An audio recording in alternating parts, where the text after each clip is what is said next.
एक देश जहां बच्चों के स्कूल बैग खरीदने की सिंपल सी टेंशन भी अब टैक्स पॉलिटिक्स का हिस्सा बन गई है, जहां रोज यूज होने वाली चीजें भी अगर ज्यादा टैक्स के साथ खरीदनी पड़े तो ये आपको लगता है कि क्या एक पॉलिसी डिसीजन है या एक ऐसा फाइनेंशियल झटका जो हर घर को डायरेक्टली हिट करेगा। ऐसे ही कुछ होने जा रहा है 22 सितंबर से, यानी कि सोमवार से। एक मिडिल क्लास फैमिली के लिए रोज बदलती सरकार की पॉलिसीज और रूल्स कैसे असर करती हैं, आइए इस वीडियो में जानते हैं। दर्शकों, सितंबर 22 से इफेक्टिव होने वाले central board of indirect taxes and customs के नए रूल्स ने एक साइलेंट स्टॉर्म खड़ा कर दिया है। फाइनेंस मिनिस्टर निर्मला सीतारमण की चेयरमैनशिप में 56 जीएसटी काउंसिल मीटिंग के बाद ये नोटिफिकेशन आया है और अब पूरे देश में लगभग 1200 गुड्स के रेट्स रिवाइज हो गए हैं। अब आपको लग रहा होगा कि शायद मिडिल क्लास को कोई रिलीफ मिला है, शायद कुछ गुड्स सस्ते हुए हैं, लेकिन ऐसा बिल्कुल भी नहीं है। बल्कि सबसे पहले शॉक पेन्स और बैग्स के बायर्स को लगा। Ball point pens, fountain pens, markers और हर टाइप के राइटिंग इंस्ट्रूमेंट्स जो पहले अलग अलग स्लैब्स में टैक्स थे, अब भी यूनिफॉर्मली 18% जीएसटी स्लैब में ही रहेंगे। School bags, satchels, trunks, suitcases and travel bags भी इसी कैटेगरी में आएंगे। कभी आपने सोचा था कि एक पेन, एक स्कूल बैग या एक प्रिंटेड बुक जो हम सब के लिए रोजमर्रा की बेसिक नेसेसिटी है, एक दिन लग्जरी आइटम बन जाएगी? मतलब एक तरफ सरकार डिजिटल इंडिया और पढ़ेगा इंडिया का नारा देती है और दूसरी तरफ जो सबसे बेसिक लर्निंग टूल्स हैं उनको ऑलमोस्ट लग्जरी ब्रैकेट में पुश कर दिया गया है। रिलीफ सिर्फ एक छोटी सी जगह पर मिला है। Writing chalk and tailors chalk अब जीएसटी एग्जेम्प्ट हो गए हैं, जो पहले 12% टैक्स अट्रैक्ट करते थे। लेकिन आयरनी देखिए कि चॉक फ्री है, लेकिन प्रिंटेड बुक के लिए जो अनकोटेड पेपर यूज होता है उस पर 18% जीएसटी लगा दिया गया है। इंडस्ट्री एक्सपर्ट्स कह रहे हैं कि इसका डायरेक्ट इम्पैक्ट बुक प्राइसेस पर पड़ेगा। ऑलरेडी इन्फ्लेशन और राइजिंग स्कूल फीस ने हाउसहोल्ड्स को स्क्वीज कर दिया है, अब बुक्स भी एक्सपेंसिव हो जाएंगी। इंदौर अभ्यास पुस्तिका निर्माता संघ ने एक स्टेटमेंट दिया और कहा कि कॉपीज 16% महंगी होंगी। जीएसटी 12% से बढ़कर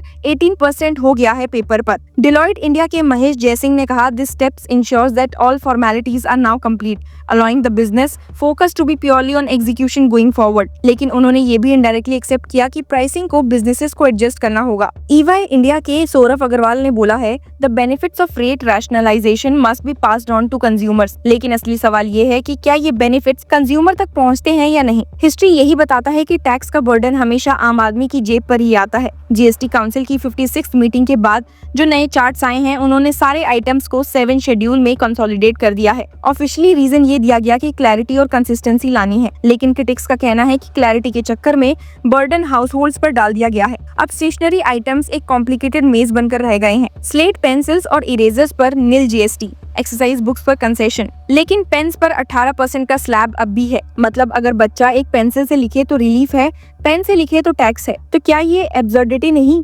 आपको बता दूं कि पहले गवर्नमेंट अपनी पोजीशन पर क्लियर थी। फाइनेंस मिनिस्ट्री का कहना था कि अभी स्टेशनरी आइटम्स को जीएसटी को रिवाइज करने का कोई प्लान नहीं है। उनका स्टांस था कि कोई भी रिवीजन सिर्फ जीएसटी काउंसिल की रिकमेंडेशन पर ही होगा। यही कॉन्ट्रडिक्शन कंट्रोवर्सी का असली सेंटर बन गई है। एक तरफ गवर्नमेंट डिजिटल पुश और भारत के डिजिटल फ्यूचर की बातें कर रही है, तो दूसरी तरफ प्रिंटेड बुक्स और स्कूल बैग्स को टैक्स करके फिजिकल एजुकेशन को कॉस्टलियर बना रही है। अर्बन एलिट फैमिलीज के लिए शायद ऑनलाइन लर्निंग एक ऑप्शन है, लेकिन रूरल भारत के लिए अब भी प्रिंटेड बुक्स और स्कूल बैग्स की एजुकेशन का बैकबोन है। अगर वो कॉस्टलियर हो गया तो क्या ये अर्बन रूरल एजुकेशन गैप और वाइडन नहीं करेगा? इंडस्ट्री के लिए एक और चैलेंज है इम्प्लीमेंटेशन का। ईआरपी सिस्टम्स को अपडेट करना, प्राइसिंग रिवाइज करना और सप्लाई चेन्स अलाइन करना। सीबीआईसी की नोटिफिकेशन ने बोला, क्लैरिटी देते हुए कि अब फोकस सिर्फ एग्जीक्यूशन पर होना चाहिए। एक टैक्स कंसल्टेंट का कहना है, with the publication of 2 sets of FAQs and rate notifications, the industry must align with their ERP systems, pricing decision and supply chains. मतलब कॉर्पोरेट्स के लिए भी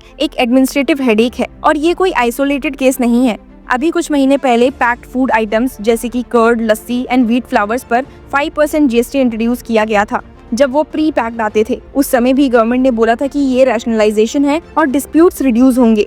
लेकिन ग्राउंड रियलिटी ये हुई कि स्मॉल ट्रेडर्स और रिटेलर्स ने इसका बर्डन कंज्यूमर्स पर शिफ्ट कर दिया।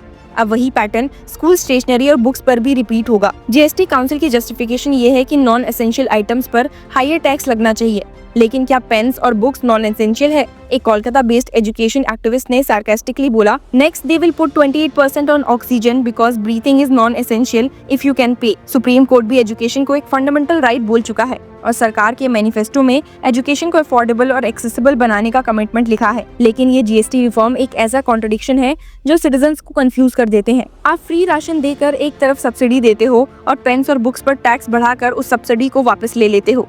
ये एक साइलेंट रीडिस्ट्रीब्यूशन है जिसमें पब्लिसिटी फ्री राशन को मिलती है और हिडन बर्डन स्टेशनरी और बुक्स जैसे आइटम्स पर डाल दिया जाता है। सोशल मीडिया पर तुरंत बैकलैश भी शुरू हो गया। एक यूजर ने ट्विटर पर लिखा, this is absurd, you give free laptops and tablets in elections but tax books and pens at 18%. Is this governance or a cruel joke on students? एक और ने लिखा है, education is being treated as luxury, no wonder India's literacy rate is stuck at 77%. ये sentiments ground reality का reflection है।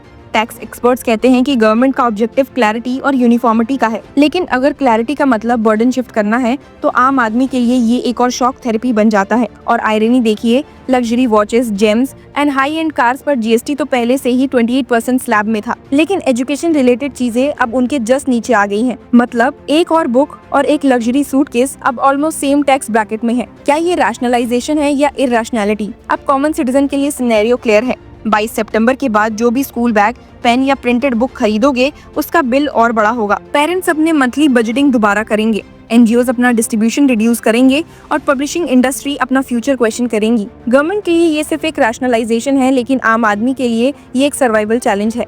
आखिर में इस पॉलिसी का रियल इम्पैक्ट एक बच्चे की स्कूल बुक में देखा जाएगा। क्या उसके बैग में एक नई बुक और एक नया पेन होगा या वो पुराना रीयूज करेगा? गवर्नमेंट ने एक और बार प्रूव कर दिया कि उनके लिए नंबर्स और स्लैब्स इंपॉर्टेंट है और सिटीजंस के लिए बस एक ही ऑप्शन बचता है, अडेप्ट करना।